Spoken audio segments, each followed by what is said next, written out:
gracias por seguir con nosotros. Este tema, tengo que decirlo de manera particular, me apasiona. Es bastante interesante y se habla muy poco de él. Estamos hablando de la neuropsicología y cómo se puede aplicar a el tema de la educación. Nos acompañan para hablarnos sobre este tema y un congreso que hay precisamente en ese sentido, la doctora Ana Victoria Phoenix, quien es neuropsicóloga, precisamente argentina, está en nuestro país para este congreso, y también nos acompaña Elisa Elena González, representante de INAFOCAN. Gracias a ambas por estar aquí. Para hablarnos un poco del Congreso, pero sobre todo para hablar sobre cómo podemos aplicar la neurociencia, la neuropsicología al proceso de enseñanza. Le comentaba antes de entrar al programa que me llamó bastante la atención de la gran cantidad de trastornos cognitivos que encontramos en las aulas y que no son evidentes. El déficit de atención es uno de los más comunes. ¿Nos puede decir un poco cómo identificar? Bien, buenos días, ¿cómo están? Muchas gracias por la invitación. Hablamos de perfiles no neurotípicos más allá de cuadros sindrómicos, ¿sí? Cuando hablamos del déficit atencional, tenemos que pensar que la atención es un constructo, es una función neurocognitiva que tiene asiento neuropsicológico específico en distintas redes neuronales. Y nuestra atención tiene un sistema de alerta, es decir, de sostenimiento de la atención, pero también un sistema de orientación inicial, un sistema anterior se llama, donde hay un estímulo y yo lo estoy seleccionando para poder focalizar. Y luego hay un tercer sistema que tiene que ver con la capacidad de resolver, con esa información que tengo procesada, la capacidad de resolver la situación, ¿sí? El déficit atencional puede estar en cualquiera de las tres áreas. Puede estar en la capacidad del niño de focalizar su atención, puede estar en la capacidad, la dificultad para sostenerla, o puede estar en la dificultad para resolver luego la situación. El docente puede detectar esta situación en pos de, el docente debe motivar, ¿sí? El motivar genera adrenalina en este niño, dopamina en este niño, y hace que su sistema de alerta esté presente. Si además de su sistema motivacional, este niño no logra llegar a las actividades del día, no logra completar las tareas en su cuaderno, cuando copia del pizarrón empieza a omitir letras, cuando la docente pide la tarea, este niño no la trae. Bueno, esos son síntomas específicos de un déficit atencional. Muchas veces viene acompañado de mucha inquietud, mucha lo que se llama la hiperactividad, y a veces con dificultades del control de los impulsos también. Ahora, doctora, ¿cómo se maneja eso en un aula? Hay 30 niños, 35 niños. ¿Cómo tú manejas eso? O sea, tal vez de 30 y tanto es uno, o tal vez hay 5. ¿Qué se hace? ¿Qué tiene que hacer el profesor? Hay que cambiar la metodología, porque tal vez hay 5 que tienen tal vez algún déficit, pero los otros 30 están poniendo atención. Exactamente. Están en sus cosas. ¿Qué pasa ahí? A ver, hablamos de que el docente formado en neurociencias de por sí va a ser un docente inclusivo, ¿sí? El sistema educativo, cuando está atravesado por las neurociencias, es un sistema inclusivo. El docente debe generar las estrategias de estimulación de las funciones neurocognitivas de la totalidad de esos niños. Cuando, por ejemplo, utiliza estrategias para que ese chico disperso sostenga su atención, ¿cómo? Poniendo un reloj al lado del pizarrón.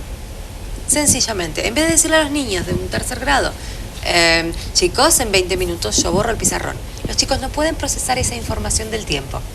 En cambio, si ponen un reloj, lo marca con un pedazo de cinta de color y les dice, cuando la aguja llegue a este espacio, yo voy a borrar el pizarrón. Esos niños con dificultades atencionales van a poder automonitorearse muchísimo mejor. Obviamente que en los casos de hiperactividad, en los casos de impulsividad, debe generarse otro tipo de estrategias, ¿no? En primer lugar, la prevención a partir de la detección temprana. El docente que puede detectar en una sala de inicial, en un primer grado, el cuadro, va a ser mucho más fácil para intervenir que el docente que lo hace en un cuarto, en un quinto grado ya. Y luego el programa de intervención multidisciplinar que pueda articular estrategias con el docente va a ser elemental, trabajar además junto con la familia. Familia, terapeutas y docentes deben trabajar en una red sistemática muy fuerte. Es un poco difícil identificar tan pequeños los déficits de atención, sobre todo cuando los niños son tan inquietos. Es un poco complicado. Básicamente, el trastorno de la lectura y la escritura. ¿Sí? Es decir, cuando el niño con déficit atencional, llamativamente en el primer grado se empieza a notar que hay dificultades para la adquisición del proceso y su cuadernito empieza a ser muy típico, empieza a tener escrituras en los márgenes muchas veces, empieza a omitir letras, ¿sí? Sistemáticamente, no una, dos, sistemáticamente. Muchas veces es un cuaderno desorganizado. Cuando tienen que pegar la fotocopia la pierden. Cuando tienen que borrar, romper la hoja. El cuadernito del chico con TDAH es un cuaderno bastante típico. La genialidad, así como el déficit, es difícil de tú poder hacerlos encajar, pero en un momento en el que se está hablando tanto de temas de inclusión en la República Dominicana, esto es más que vital. ¿Cómo se integran los maestros a este proceso? ¿Qué tanto están participando en este congreso?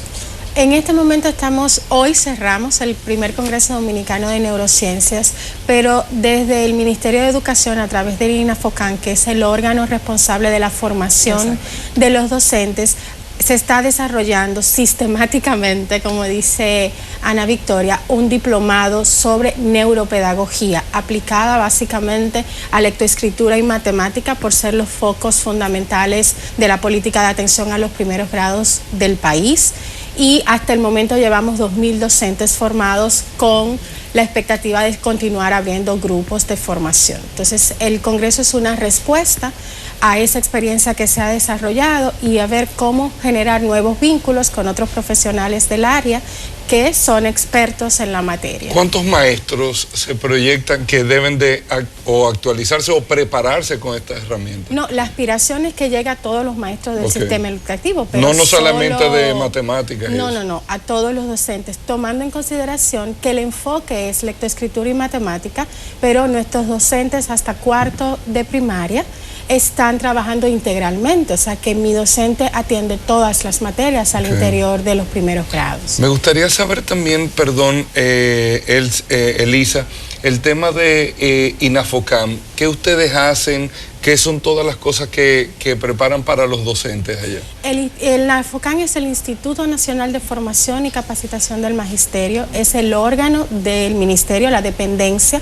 del ministerio responsable de la formación docente. Es quien coordina la política de formación del país, tanto para los docentes de grado que quieren estudiar la licenciatura en educación, como los cursos de formación continua y los cursos de posgrado y maestrías. Okay, perfecto. Eso es importante, y sobre todo cuando estamos hablando de este tema, porque sobre todo en la educación inicial, si se detecta temprano una situación, es muchísimo más fácil que ese estudiante que en un momento tuvo una problemática pueda desarrollarla, e incluso pueda, esas habilidades especiales que tiene, pueda desarrollarlas de una manera mucho más efectiva.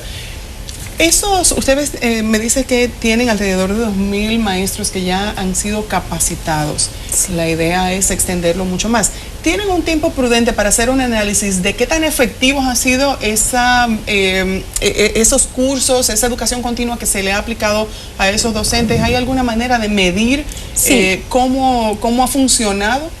Hay una evaluación previa que se hace de entrada cuando entran los docentes al diplomado y posterior. Y sistemáticamente, durante los 6 diplomados que se han dado, se montan en la página web del INAFOCAN los resultados de cada corte. O sea, y hemos podido ver los avances que hemos tenido, y sobre todo porque el diplomado que desarrolla Cacatú Neurotraining, que es la institución que nos apoya, hace un proceso de acompañamiento en el aula. O sea, el diplomado no solo se queda en el salón, sino que el equipo de profesionales que está dando y apoyando el contenido teórico va al aula a acompañar al docente a ver cuál es la metodología más adecuada y cómo estamos implementando los aprendizajes de los docentes con los chicos. ¿Cómo ha visto en tu caso, Ana, la República Dominicana, nuestros maestros, el tema de tal vez el interés, la dedicación, si han tenido la oportunidad de visitar aulas, cómo ven los estudiantes también? ¿Han podido ver? Ese proceso de integración estudiante que es tan importante. Puntualmente aulas, ¿no? Llegamos horitas antes del inicio del Congreso. Okay.